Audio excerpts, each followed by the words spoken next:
Cameroon, Bandung, Africa, Bandung, to the world, Bandung. Bamenda man, your Ikuna man, your Ngi man, your Bakure man, and proudly so your Anglophone brother.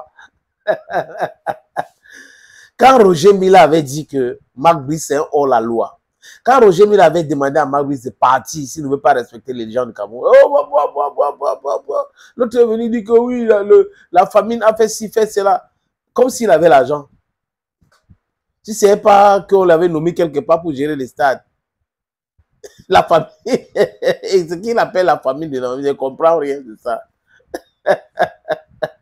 Oui, c'est lui qui détient tous les nourritures du Cameroun. Donc, vous voyez un peu, non? Il peut décider de donner à X, Y, du n'importe quoi. Quand il manque d'arguments, il raconte du n'importe quoi. Et quand on voit le cheminement de ceux qui ont même faim, ceux qui racontent du n'importe quoi et de gros n'importe quoi, on voit que c'est eux.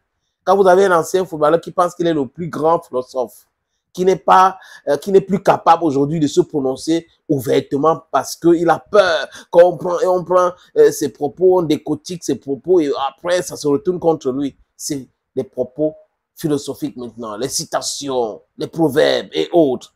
Ça donne cela.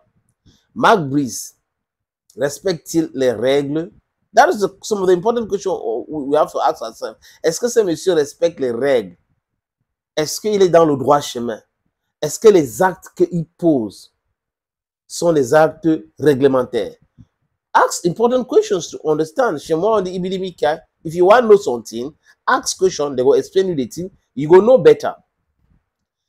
Un sélectionneur qui confisque les clés du vestiaire, est-il dans son droit? Oui. Quand on dit que tu es patron de vestiaire, est-ce que ça veut dire que tu dois confisquer les clés du vestiaire? Non. La propriété dans le vestiaire, ce n'est pas lui qui met ça. Ce n'est pas lui qui loue les stades. Ce n'est pas lui qui est en charge des maillots des joueurs. Vous comprenez? Quand on est dans le non-sens. Et vous avez des gens quand même normalement constitués qui soutiennent cette forfaiture. Et le Cameroun a dit que tous ces drames-là au niveau des Garoua, où le gouverneur lui avait rappelé à l'ordre. Et sur Sukadoua, là, le gouverneur va lui rappeler à l'ordre. Ici, il n'y a pas de désordre.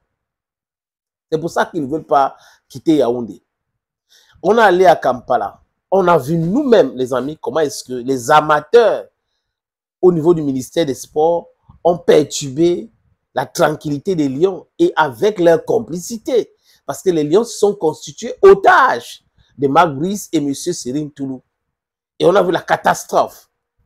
Et le professeur Kouvondo, qui était le chef de la délégation Cameroun pour Kampala, où je contre le Zimbabwe, a fait des déclarations, les amis, concernant Marc Brice. Ce monsieur, il continue d'insister qu'il travaille pour le ministère. Donc, l'équipe nationale du Cameroun, apparemment, appartient au ministère des Sports.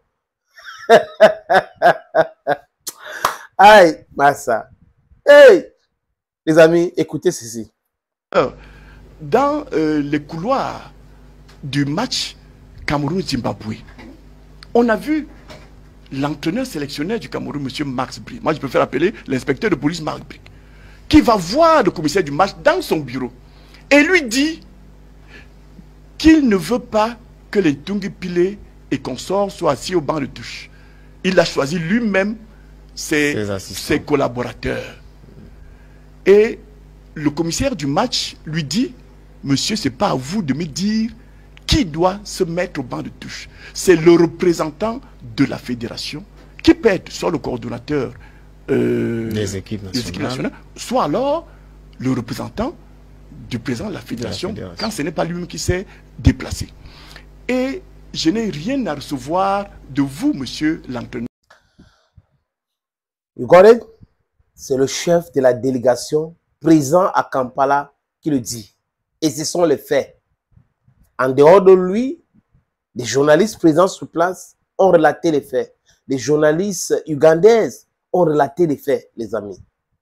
La suite. Les couloirs du match Cameroun-Zimbabwe. On a vu l'entraîneur sélectionneur du Cameroun, M. Max Brick, moi je préfère appeler l'inspecteur de police Max Brick, qui va voir le commissaire du match dans son bureau et lui dit qu'il ne veut pas que les Tungi Pile et consorts soient assis au banc de touche. Il a choisi lui-même ses collaborateurs.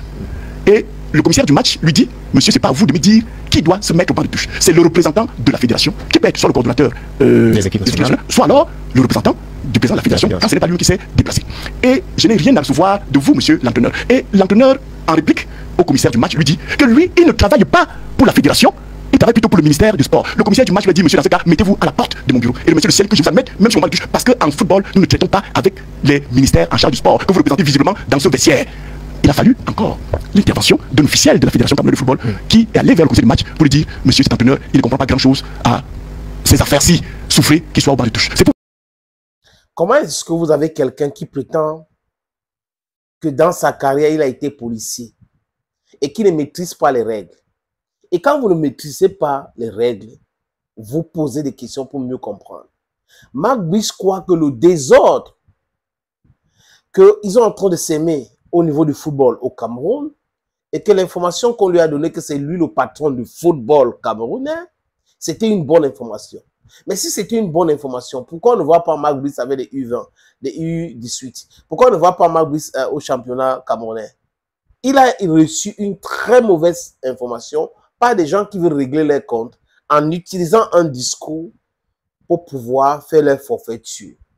Mais c'est compliqué de passer parce qu'un discours ne peut pas remplacer la loi ou un décret qui est la loi, les amis.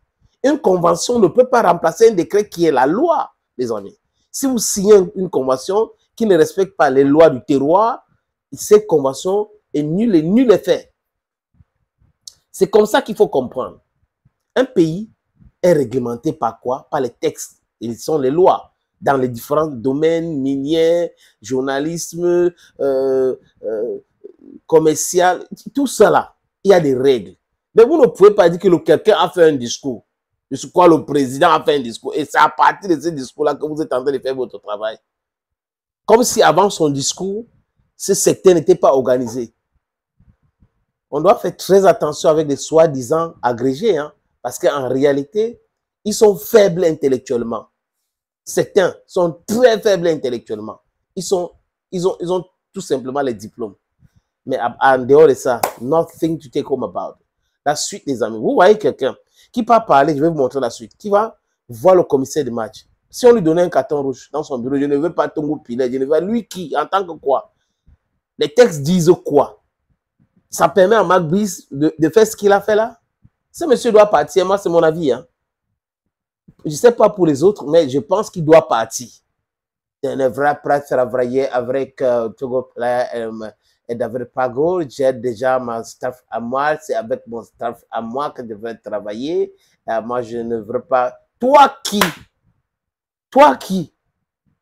Marc Brice, c'est qui? Je vais dire en termes d'organisation, l'organigramme de football au Cameroun, c'est qui?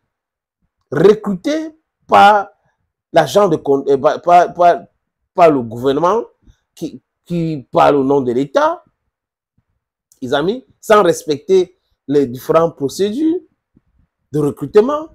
Et après, on met à la disposition de l'Africafoot. Il ne comprend pas mettre à la disposition. Et les amis, la suite. C'est au sujet de regarder, hein, juste une seconde, le temps pour moi de préparer cela pour vous. Voilà.